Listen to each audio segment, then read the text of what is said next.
vamos continuar então com a discussão de como descrever o espaço vetorial de estados de um sistema que está formado por certas partes, certas componentes, e a gente vai supor que a gente sabe como descrever esses espaços vetoriais das componentes. Então, na hora de combinar os graus de liberdade de cada uma dessas partes, como que a gente vai construir o espaço total, né? O espaço completo. Claro que, por exemplo, o exemplo típico seria a gente tem uma partícula, por exemplo, o elétron, e esse elétron tem os graus de liberdade orbitais, e aí já sabemos descrever, e também temos os graus de liberdade de spin, nesse caso spin 1/2, e basicamente seria como um sistema de dois níveis, mas, bom, nesse caso não é simplesmente dois níveis, também algum objeto que responde a mudanças de sistema de referência, quando a gente faz alguma transformação no sistema, no espaço, né? No espaço onde mora aquela partícula. Outra situação poderia ser, por exemplo, um sistema formado por duas partículas, três partículas, o que for, né? Então vamos a fazer essa discussão. E antes de fazer a discussão, na verdade, eu gostaria de comentar um pequeno ponto que do finalzinho do último vídeo, que é o seguinte: quando eu escrevi aqui uma base para esse conjunto de operadores, justamente era bom frisar que aqui temos um conjunto de operadores, né? X1, X2 e X3. Como esses operadores comutam, a gente pode diagonalizar eles, né, simultaneamente, com esses autovalores, e na verdade, além de comutar, isso aqui é um conjunto completo de observáveis que comutam. Se a gente quisesse acrescentar mais alguma coisa, de aqui, por exemplo, já não dá, porque devido a esses comutadores, já vão deixar de ser comutantes, todos esses operadores entre eles, né? Então, perfeito. E aqui temos a situação análoga, só que com PI, P1, P2 e P3, é outro conjunto possível, completo, de observáveis que comutam. Muito bom. E também vou aproveitar para passar esses dois problemas, que vocês têm que mostrar que essa integral é igual a esse lado de aqui, e esse aqui, ¿eh? E o interessante aqui é que depois de fazer essa demonstração, vocês vejam que se a gente faz a diferença aqui, vai ser a diferença aqui, e essa diferença podemos fazer fator comum x, esse que é x, e vai ficar basicamente esse comutador na linguagem de coordenadas, que é IH cortado vezes a função de onda psi de x, que vezes x integrado sobre x vai dar IH cortado o ket psi, aquele ket abstracto, ¿no? E isso vai ser de um lado, do outro lado a gente vai ter o comutador de x com p, vai ficar, quando a gente fizer a diferença, aplicado sobre psi. Então, essa propriedade, essa justamente seria a forma de mostrar aquilo que eu falei que era uma propriedade no vídeo anterior. Bom, essa propriedade a gente pode mostrar dessa forma, sim? Claro que para isso vocês vão ter que usar algumas outras propriedades, por exemplo, como essa aqui, etc., bases completas. Aí vocês vão analisar isso aí, sim? Perfeito. Então, indo para o que nos ocupa principalmente hoje, o que a gente quer fazer é basicamente isso. A gente tem um sistema A com espaço vetorial V sub A. Isso quando não existe esse sistema B. E temos, similarmente, um sistema B com esse espaço vetorial quando aqui não temos esse sistema A, né? E agora, a gente quer fazer um sistema completo formado por essas duas partes, né? Que seria um espaço vetorial B. E a pergunta é como construir esse espaço. Claro que esses dois sistemas, A e B, subsistemas podem interagir, né, entre eles, mas agora não estamos interessados na dinâmica, que seria como os estados evoluem, mas justamente em poder definir os estados, né? Uma vez que a gente saiba quais são os estados, aí podemos nos preocupar como eles vão evoluir dependendo das interações entre esses subsistemas, as interações internas em A e B, ¿eh? Então, vamos para o mundo clássico primeiro e vamos colocar como exemplo duas partículas. Ou seja, há uma partícula aqui e vê o sistema de outra partícula. Então, temos um sistema que, classicamente, o sistema é descrito por um ponto no espaço de fases, e o B similarmente. Não precisam ser partículas com as mesmas propriedades. Poderiam ter diferentes massas, diferentes cargas. E na hora de fazer a junção, simplesmente vamos trabalhar com um espaço de fases expandido, que temos as duas possíveis coordenadas para A e para B, e os momentos. Né? Perfeito. Agora vamos para o mundo quântico. No nível quântico, outra vez, quando a gente esquece de B, temos o sistema A com possíveis estados psi sub A, e quando esquecemos do sistema A, temos o B com possíveis estados. Né? Y en cada uno de esos casos, supondo que otro no existe, por aquí podemos escrever una función de onda, por ejemplo, colocando aquel exemplinho de un sistema de duas partículas, y entonces podemos construir a densidad de probabilidad de medir a partícula en la posición XA, a partícula A, y a partícula B en la posición XB. De ahí podemos construir ahora una situación para o conjunto, digamos. Vamos a estar interesados en qué tipo de cosas podemos tener en ese sistema completo. ¿No? Y un típico estado que podríamos construir, más claramente si no es más general, podría ser una cosa de este tipo. Podemos considerar una densidad de probabilidad conjunta para medir a partícula A en esa posición y a B aquí, escribiendo un caso muy particular que va a ser o producto de esas densidades de probabilidad que tenemos aquí. Eso corresponde a qué cosa? Corresponde a situaciones donde A y B no presentan correlaciones cuánticas. ¿Eh? A medición de la coordenada XA, por ejemplo, es completamente independiente de XB. A medición de XA no afecta a medición de B y viceversa. Ese es un caso claramente particular y estamos usando básicamente un concepto general de la teoría de probabilidades, ou seja, se a gente tem duas variáveis aleatórias que são independentes, as densidades de probabilidade para essas variáveis aleatórias, na hora de juntar as variáveis aleatórias, a gente vai ter que a densidade de probabilidade é o produto de cada uma das densidades de probabilidade para aquelas, cada uma delas por separado, ¿sí?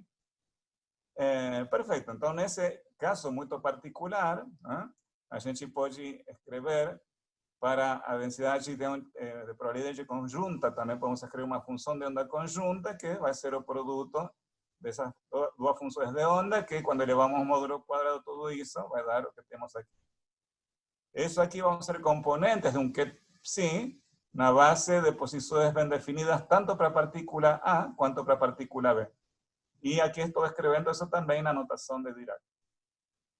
Y lo que estamos interesados es intentar abstraer ese ket psi y escribirlo en función de los otros objetos abstractos para cada sistema, sin tener que hablar de una base particular.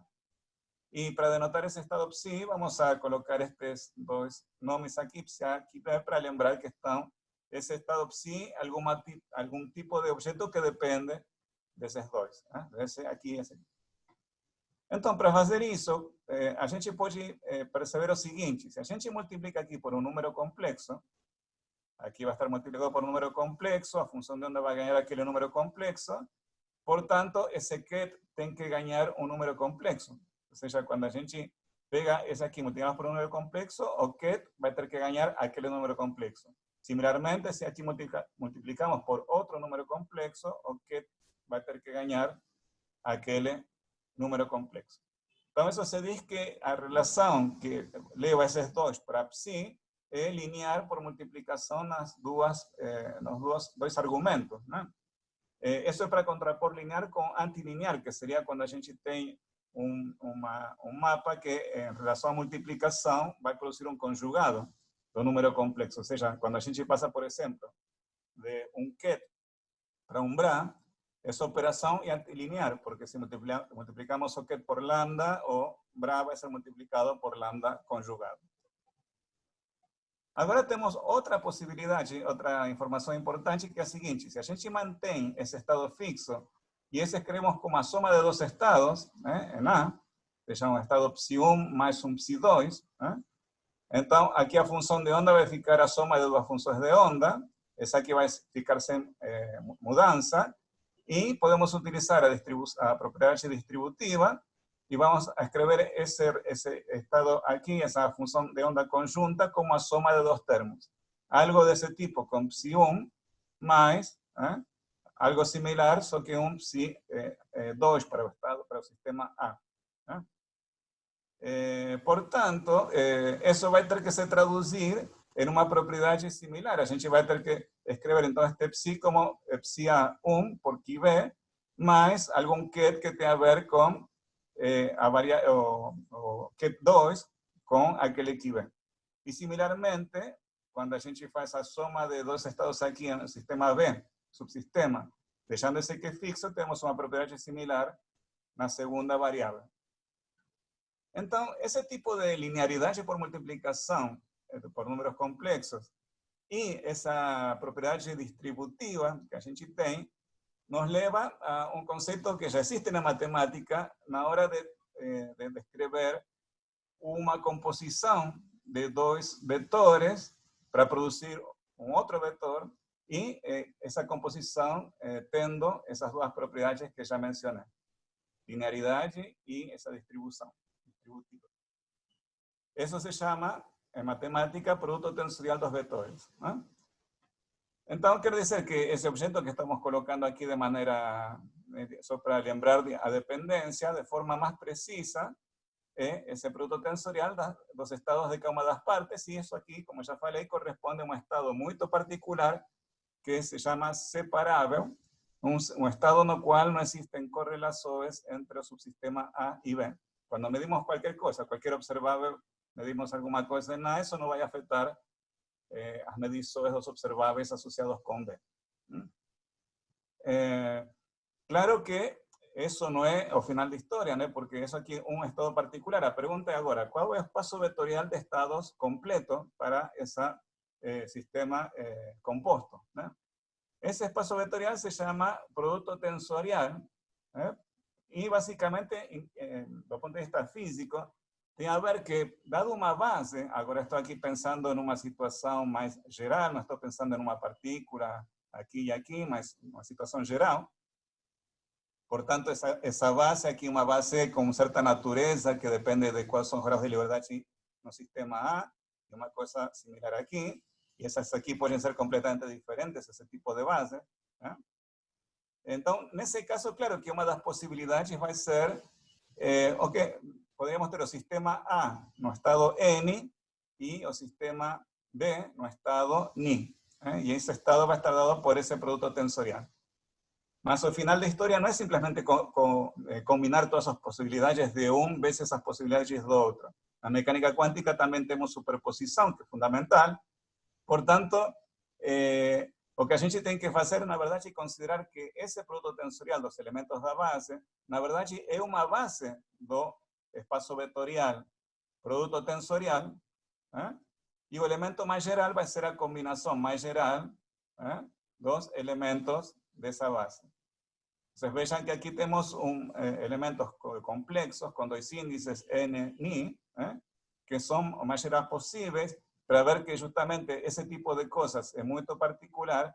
Vocês vejam que nesse caso, que seria este caso aqui, introduzindo uma identidade aqui com N e aqui uma identidade com a base de tipo Ni, a gente usa distributiva e linearidade para chegar nessa expressão. Vocês vejam que aqui temos a combinação dos elementos da base, vezes os numerinhos CNNI, mas nesse caso particular, esses numerinhos são produtos de alguma coisa que somente depende do índice N e outro que somente depende do índice Ni. Então, isso aqui é muito particular e essa aqui é a situação geral. Perfeito. Então, essa era a discussão que eu queria apresentar. Como descrever o sistema completo de forma abstracta em termos das componentes. A gente vai aplicar esse tipo de ideias quando a gente for discutir o grau de liberdade de spin das partículas, quando a gente for acoplar dos spins diferentes, a gente vai ter o produto tensorial dos espaços vetoriais de cada desses estados de spin, aí vamos ter a soma de momento angular, que vai ser fundamental, então, o conceito de produto tensorial. Também vai ser importante o conceito de soma direta, na hora de escrever produtos fazer soma de momentos angulares e escrever isso em termos de diferentes setores do espaço vetorial total. A gente vai utilizar também quando a gente for discutir sistemas de muitas partículas, aí vamos ter um espaço de produto tensorial de vários pedacinhos, de cada uma partícula. Então, e também é interessante que depois a gente vai a gente pode também pensar uma espécie de produto tensorial como uma espécie de objeto que nos permite criar partículas, digamos, se pega un estado, eu faço o produto tensorial contra algum outro ket, eu vou criar mais uma partícula, por exemplo. Então, temos também por trás um conceito de criação, e também, essa outra história, poderia ser também aniquilação fazendo produtos escalares, que vou comentar na próxima, sim? Então, perfeito. Isso era tudo por hoje. Nos vemos na próxima. Tchau, tchau.